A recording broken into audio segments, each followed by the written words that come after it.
ప్రపంచ శాంతి సభ మొన్న మే 24 సాయంత్రం 6 గంటలకు జిమ్ఖానా గ్రౌండ్స్ నుంచి పెట్టింది మీ అందరికీ తెలుసు. మే 20ని 21ని రేవంత్ రెడ్డి గారు ముఖ్యమంత్రిగా హోమ్ మినిస్టర్గా ఆ పర్మిషన్ ఇవ్వని క్యాన్సిల్ చేయించారు పోలీసుల ద్వారా. వెంటనే మేము కోర్టుకు వెళ్ళాం. 21 11 సార్లు రేవంత్ రెడ్డి గారు టీంతో మాట్లాడినప్పటికీ పర్మిషన్ ఇవ్వలేదు. నేను చెప్పాను, దేవుని శాంతి సభను ఆపితే దేవుని కోపం మీ మీదకి వస్తుందని 20ని మీడియాలో చెప్పాను, 21 వాళ్ళకి చెప్పాను. 22 రేవంత్ రెడ్డి గారిని ముద్దాయిగా హెరాల్డ్ నేషన్ కేసులో పెట్టారు. హ్యూమన్ రైట్స్ కమిషన్ అల్లు అర్జున్లో మీరు తప్పు చేశారని ఆ రోజే పెట్టారు.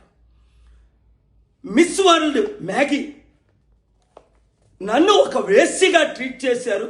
మిస్ వరల్డ్ కంటెస్టెంట్కి వస్తే ఏంటి ఈ దేశం ఈ రాష్ట్రం అని ఇంగ్లాండ్ తిరిగి వెళ్ళిపోయింది. మీడియాతో మాట్లాడుతుంది. నా నోరు మూయించడానికి చూడండి, గవర్నమెంట్ ప్లేడర్ని రేవంత్ రెడ్డి గారు పెట్టి ఎట్టి పరిస్థితుల్లో ఈయనకి పర్మిషన్ ఇవ్వకూడదు అంటే జడ్జి గారు ఇచ్చారు. కానీ ఇలాంటి ఆర్డర్ ప్రపంచంలో ఎవరికి ఎప్పుడు ఇవ్వలేదు. నా శాంతి సభలకు లక్షల మంది వస్తారు. 2200 శాంతి సభలు పెట్టాను. మన దేశంలో 300కు పైగా 3 లక్షల నుంచి 20 లక్షలు వచ్చారు.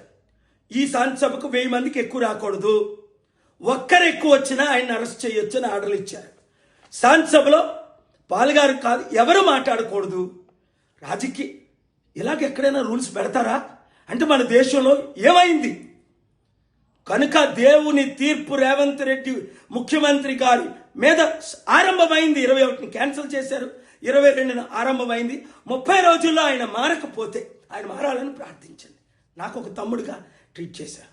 మారకపోతే దేవుని శాంతి సభను అడిగినందుకు 1000 మంది కంటే ఎక్కువ రాకూడదు అన్నందుకు అప్పుడు నేను అన్నా, ప్రభువా 1000 మంది వచ్చేస్తారు కదా, 26,000 మంది ఆ గ్రౌండ్లో పడతారు కదా, వర్షమైనా పంపించిన ఆయన.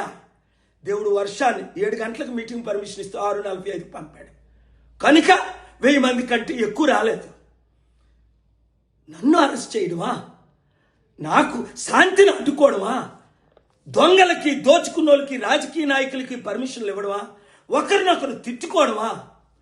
100,000 కోట్లు ఖర్చు పెట్టి ఈ సమిట్లు ఈ మిస్ వరల్డ్ వలన ₹1 లాభం జరుగుతుందా? కంపెనీలు వస్తున్నాయా? ఉద్యోగాలు వస్తున్నాయా? పేదలకు ఏమైనా న్యాయం జరుగుతుందా? మారాలి, మనమే మార్చాలి. ఈ వీడియో ప్రతి ఒక్కరికి షేర్ చేయండి. ముఖ్యమంత్రి రేవంత్ రెడ్డి గారు తక్షణమే క్షమాపణ చెప్పి మారినట్లు, 30 రోజుల్లో మారకపోతే దేవుడే ఆయన్ని దర్శించినట్లు ప్రార్థించండి.